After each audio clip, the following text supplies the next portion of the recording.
வணக்கம். Welcome back to my channel Ranji comfort zone. பெங்களூர்லேருந்து அம்மா வீட்டுக்கு திருப்பூருக்கு பார்த்தீங்கன்னா, நான் நேற்று தாங்க வந்திருந்தேன். வந்த உடனே ஃபேமிலியாக எங்கேயாவது சின்னதாக ட்ரிப் போயிட்டு வரலாம் அப்படின்னு என் ஹஸ்பண்ட் கிட்ட கேட்டிருந்தேன். அவங்க பார்த்தீங்கன்னா, அவங்க அக்கா வீட்டுக்கு வந்து போகலாம் அப்படிங்கிற மாதிரி சொல்லியிருந்தாங்க. ஏன்னா அங்கே போகிற வழிலாம் ரொம்பவே நல்லாயிருக்கும். ஸோ நீங்கள் தம்ப்நெயில்ல கூட பார்த்துருப்பீங்க, மினி கோடம்பாக்கம்னு சொல்லிட்டு. அந்த இடத்துல நிறைய ஷூட்டிங் பண்ணியிருக்காங்க. ரெண்டு பக்கமே வயல்வெளிகளாக மட்டும்தாங்க இருக்கும். வயல்வெளிகளுக்கு நடுவில் தான் நம்ம போகிற மாதிரியே இருக்கும். ஸோ அது எந்த இடங்கிறத நான் அந்த வீடியோவோட எண்டில் சொல்லியிருக்கேன். அந்த வீடியோ கடைசி வரைக்கும் பாருங்கள். மார்னிங் 8:00 அப்படிங்கும்போதே பார்த்தீங்கன்னா வீட்டிலேருந்து கிளம்பிடணும் அப்படின்னு சொல்லி தாங்க பிளான் பண்ணது. அம்மா பார்த்தீங்கன்னா மார்னிங் டிஃபனுக்கு அரிசியும் பருப்பு சாதம் பண்ணியிருந்தாங்க. சாப்பிட்டுட்டு அப்படியே லக்கேஜஸ் எல்லாமே எடுத்து வச்சுட்டு இருந்தாங்க. ஏன்னா இங்கேருந்து அப்படியே என் ஹஸ்பண்டோட ஊருக்குமே போகிற மாதிரி இருந்தது. 1 வீக் அங்கே போய் ஸ்டே பண்ணிவிட்டு அதுக்கப்புறமா தான் திரும்ப ரிட்டன் திருப்பூர் வர மாதிரி பிளான் வச்சுருந்தோம். அண்ணி வீட்டுக்கு போகிறதுக்கு முன்னாடி பார்த்தீங்கன்னா பண்ணாரியம்மன் கோயிலுமே விசிட் பண்ணிவிட்டு அதுக்கப்புறமா அங்கே போய்க்கலாம் அப்படின்னு யோசித்தோம்.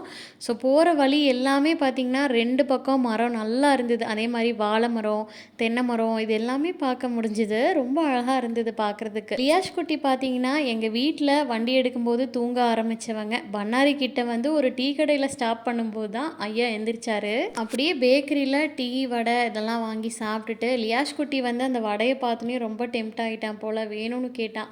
ஸோ அவனுக்குமே கொஞ்சம் ஊட்டி விட்டுட்டு அப்படியே அங்கேருந்து வந்து கிளம்பியாச்சுங்க. அங்கே பார்த்தீங்கன்னா பண்ணாரிக்கே பவானிசாகர் டேம் வழியாக போகிற ரூட் தாங்க சூஸ் பண்ணியிருந்தோம். அதனால் அந்த டேம் எல்லாமே பார்த்துட்டு தான் போகிற மாதிரி இருந்தது. அன்றைக்கி பார்த்தீங்கன்னா தண்ணி வந்து கம்மியாக தாங்க ஓப்பன் பண்ணி விட்டுருந்தாங்க. நாங்கள் இறங்கி வீடியோ எடுக்கலான்னு யோசித்தோம். ஆனால் அங்கே கோயிலுக்கு போனால் ரொம்ப டைம் ஆயிரும் அப்படிங்கிறதுக்காக சீக்கிரமாக கிளம்பிட்டோம்.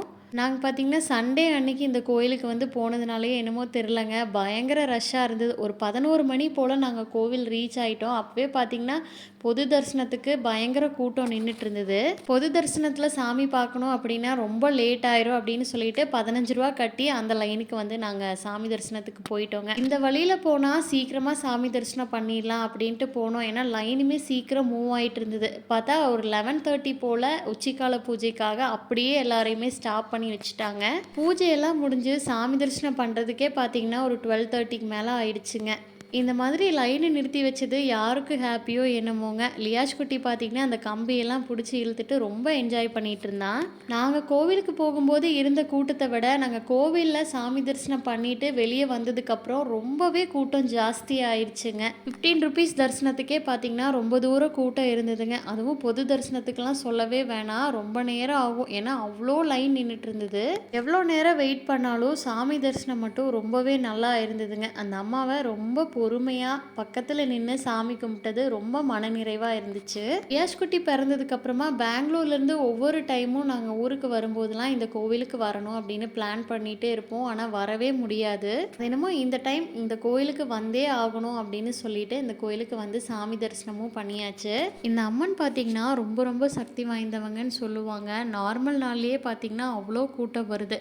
அதுவும் திருவிழா டைம்லலாம் இந்த அம்மாவை சுத்தமாக பார்க்கவே முடியாது, அந்த அளவுக்கு கூட்டம் இருக்கும். நிறைய பேர் பார்த்தீங்கன்னா வேண்டுதல் வச்சுட்டு உப்பு வாங்கி போடுறாங்கங்க. ஒரு சிலர் பார்த்தீங்கன்னா அங்கேயே பொங்கல் வைக்கிறாங்க. அண்ட் அதே மாதிரி நிறைய சாப்பாடு செஞ்சுட்டு வந்து அங்கே எல்லாருக்குமே அன்னதானமாக கொடுக்குறாங்க. இந்த கோவிலில் கொஞ்சம் ரெனோவேஷன் ஒர்க்ஸ் எல்லாம் போயிட்டு இருக்குதுங்க. இந்த கோயிலுக்கான பெரிய ராஜகோபுரம் வந்து கட்டுற ஒர்க்குமே போயிட்டு இருக்கு. நாங்களுமே அங்கே கொடுத்த பிரசாதம்லாம் வாங்கி சாப்பிட்டுட்டு பொறுமையாக அவங்க வீட்டுக்கு வந்து கிளம்பிட்டோம். போகிற வழியெல்லாம் ஃபாரஸ்ட் ஏரியாங்கிறதுனால ஏதாவது விலங்குகள்லாம் கண்ணுக்கு தென்படும் அப்படின்னு சொல்லி பார்த்துட்டு வந்தோம். பகல் நேரங்கிறதுனால எதுவுமே வந்து எங்கள் கண்ணுக்கு தெரியவே இல்லை. அப்படியே வர்ற வழியிலேயே ஸ்நாக்ஸ் எல்லாம் வாங்கிட்டு அண்ணி வீட்டுக்குமே வந்தாச்சு. அங்கே வருவோம்னு சொல்லிட்டு சிக்கன் மீன்னு சொல்லிட்டு வெரைட்டியாக செஞ்சு வச்சுருந்தாங்க. நாங்கள் வரதுக்கு தான் லேட் ஆயிடுச்சு. மத்தியானம் லஞ்ச் எல்லாம் சாப்பிட்டு முடிச்சுட்டு கொஞ்ச நேரம் ரெஸ்ட் எடுத்துட்டு எல்லாம் பேசிகிட்டு இருந்தோம். இவங்க அக்கா வீடு பார்த்தீங்கன்னா கோபியிலேருந்து ரொம்ப பக்கங்க. அந்த கோபி ஏரியாலெல்லாம் பார்த்தீங்கன்னா நிறைய வந்து வாழை மரம் தான் போட்டிருப்பாங்க. வாழை இலைகளுமே பார்த்தீங்கன்னா ரொம்பவே ஈஸியாக கிடைக்கிற மாதிரி இருக்கும். நாங்கள் வரோன்னு சொன்னதுனால வாழை இலையெல்லாம் நிறைய அறுத்து வச்சுருந்தாங்க. நாங்கள் அப்படியே ஊருக்கு போகிறேன்னு சொன்னதுனால அவங்க மச்சான் பார்த்தீங்கன்னா வாழை இலை, கிழங்கு அண்ட் தேங்காய் இது எல்லாமே வந்து ஊருக்கு கொடுத்து விட்டுருந்தாங்க. நாங்களுமே ஈவினிங் டீ சாப்பிட்டுட்டு அப்படியே வீட்டுக்கு கிளம்பியாச்சுங்க. நீங்கள் தம்ப்நெயிலில் பார்த்த மினி கோடம்பாக்கம் இது தாங்க. பங்களாபுதூர் டு கோபி போகிற ரூட்டில் இந்த இடம் அமைஞ்சிருக்கு. ரோட்டுக்கு 2 சைடுமே பார்த்தீங்கன்னா இந்த மாதிரி வயல்வெளிகளாக தாங்க இருக்கும். எங்கே பார்த்தாலுமே பச்சை பசேல்னு பசுமையாக இருக்கும். இந்த இடங்கள்ல தான் பார்த்தீங்கன்னா நிறைய மூவி ஷூட்டிங் அண்ட் சாங் ஷூட்டிங்லாம் பண்ணியிருக்காங்க. அதனால தான் இந்த இடத்துக்கு மினி கோடம்பாக்கம் அப்படின்னு நேம் வந்துச்சு. இந்த பிரிட்ஜ் பார்த்தீங்கன்னா ஆங்கிலேயர் காலத்தில் கட்டினதுன்னு என்னோட ஹஸ்பண்ட் சொல்லியிருந்தார். இன்னைக்கு வரைக்கும் அது அப்படியே இருக்கு. இந்த ரூட்ல 2 பக்கமே பார்த்தீங்கன்னா நெற்பயிர்களை மட்டும்தாங்க விளைவிக்கிறாங்க. அதனாலேயே எங்க பார்த்தாலும் பசுமையா இருக்கும். இதுக்கு அப்படியே ஒட்டின மாதிரி ஒரு பெரிய கால்வாயில நிறைய தண்ணி எப்பவுமே போயிட்டே இருக்குங்க. இந்த ஏரியால நெற்பயிர்களுக்கு அப்புறமா பார்த்தீங்கன்னா வாழை மரம் தாங்க அதிகமாக விவசாயம் பண்ணுறாங்க. இந்த ஏரியாவில் தான் பார்த்தீங்கன்னா நாட்டாமை, சின்ன தம்பி இந்த மாதிரி ஃபேமஸ் படங்களோட சாங்ஸ் எல்லாம் இங்கே தான் ஷூட் பண்ணியிருக்காங்க.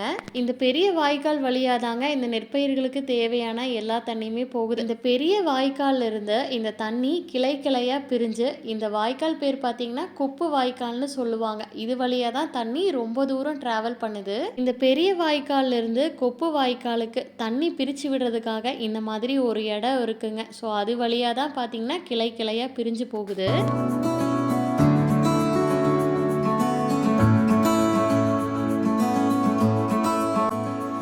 எனக்கு தண்ணி பார்த்த உடனேயே ரொம்பவே ஆசையாயிடுச்சுங்க. காலையிலேருந்து சாயங்காலம் வரைக்கும் நிறைய பேர் இந்த தண்ணியிலலாம் விளையாண்டு குளிச்சுட்டு போகிறாங்க. நாங்கள் ஈவினிங் 6 மணி பக்கம் தாங்க அந்த வாய்க்காலுக்கே போனோம். அதனால் பெருசாக குளிக்கவெல்லாம் முடியல. அதனால் காலை நனைச்சிட்டு அதுக்கப்புறம் கிளம்பிக்கலாம் அப்படின்ட்டு தான் போனோம். லியாஷ் குட்டியுமே கூட்டிகிட்டு வந்து இந்த மாதிரி காலை நனைச்சிட்டு இருந்தாங்க. அவனுக்குமே இது கண்டிப்பாக ஒரு புது எக்ஸ்பீரியன்ஸாக இருந்திருக்கும். இந்த வீடியோ பார்க்குறவங்க யாராவது இந்த ஏரியாவுக்கு போயிருக்கீங்களா அப்படின்னு உங்களோட எக்ஸ்பீரியன்ஸ் ஷேர் பண்ணுங்கள். எக்ஸ்பீரியன்ஸ் பண்ணாதவங்க ஒரு தடவையாவது அங்கே விசிட் பண்ணுங்க. இந்த வீடியோ பிடிச்சிருந்தா லைக் பண்ணிடுங்க. மறக்காம என்னோட சேனலை சப்ஸ்கிரைப் பண்ணி சப்போர்ட் பண்ணிடுங்க. நன்றி.